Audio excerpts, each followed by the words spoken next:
times in the media, when we're watching TV, when we're reading a magazine, even looking at the covers of albums or CDs, in my job, a lot of times you start to feel bad about yourself. You feel like you just don't measure up.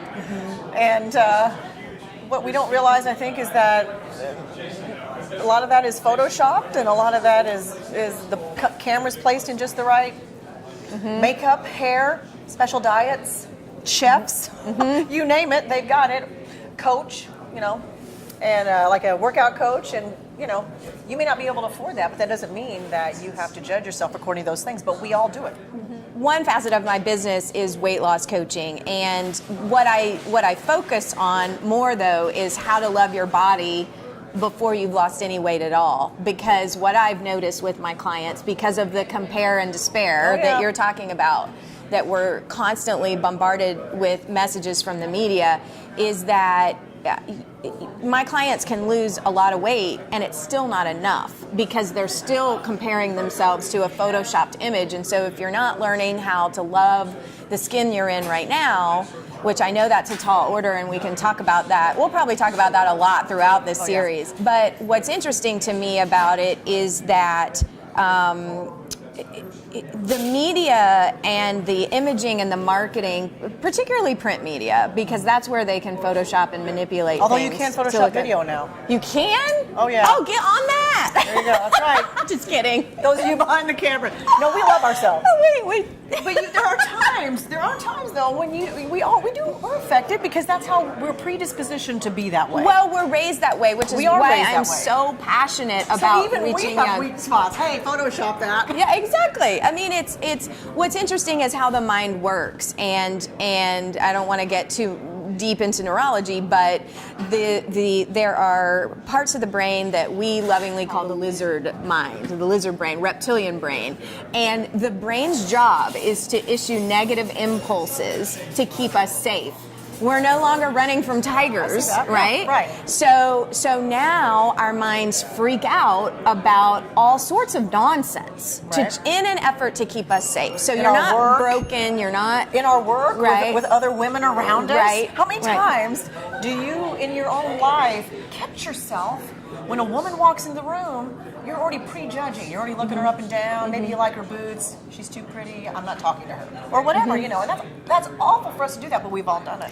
Well, and I think that part of, if you've ever read the book Queen Bees and Wannabes, I can't think of the author right now, but it's interesting to look at the history of how women have been raised to use emotional manipulation for power. Women, girls are taught from a very young age. That whole mean girl thing is based on feeling powerful by putting someone else down, which comes from scarcity, with believing that you're not as good as them or they've gotten more than you, and it's complete nonsense. I mean, now we're starting to wake up and pay attention to these trends and take a look at the media and call the media out for the photoshopping stuff that goes on.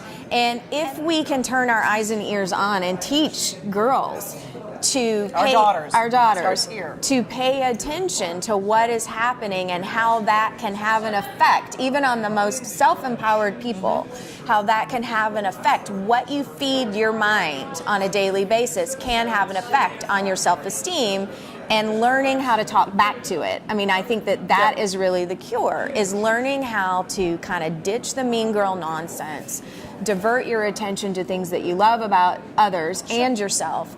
And if you catch yourself doing that mean girl stuff in your head, eavesdrop on yourself. I want to challenge everybody watching this, maybe every hour on the hour, tune into what you're telling yourself, and you will be astounded. Oh my gosh. Astounded. I know, I think you will.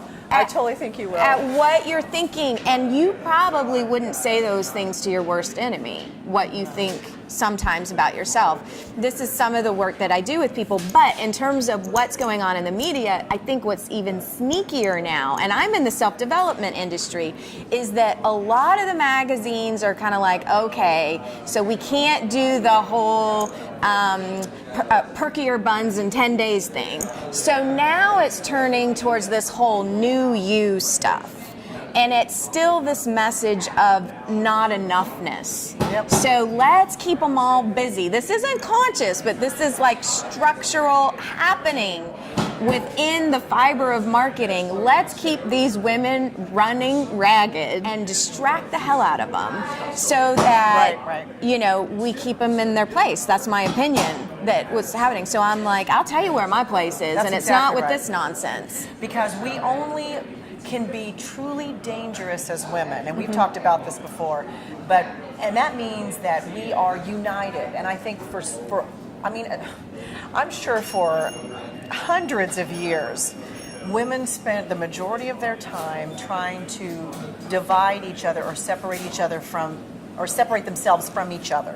So whether you were having a tea in the parlor, or whether you were having your spouse chosen for you, it was your title, it was where your class, whatever it was. I mean, this has been going on for a long time, and it is only recently that women have decided, why am I doing this? Because if you're doing that to someone else, you're also doing that to yourself. The only reason you're doing it to yourself is because you are, again, trying to make yourself feel better, and all that starts right inside yourself. Yeah. If you feel really good about yourself and you accept yourself as you are, because we all have totally different gifts and talents. Right. You know, I think blonde hair is beautiful. You have blonde hair. I will never have blonde hair. Never. There are women who might have, obviously, have better figures. There are women who are smarter. There are women who are funnier. There are women who have a better sense of fashion. I mean, there are women who are artists who can create.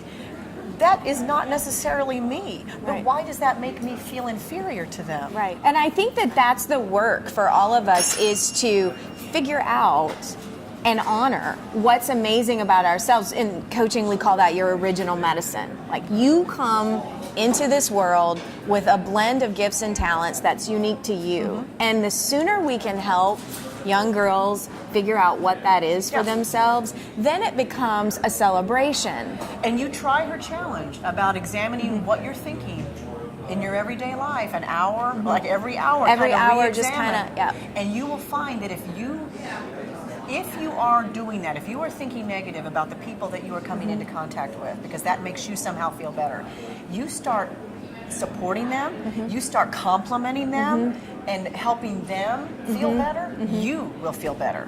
Absolutely. By far. Absolutely. I think having dangerous women, a tribe of women who want to support and lift each other up, we're unstoppable that way. We definitely are. We're totally unstoppable when we support each other. And that is your wake-up call.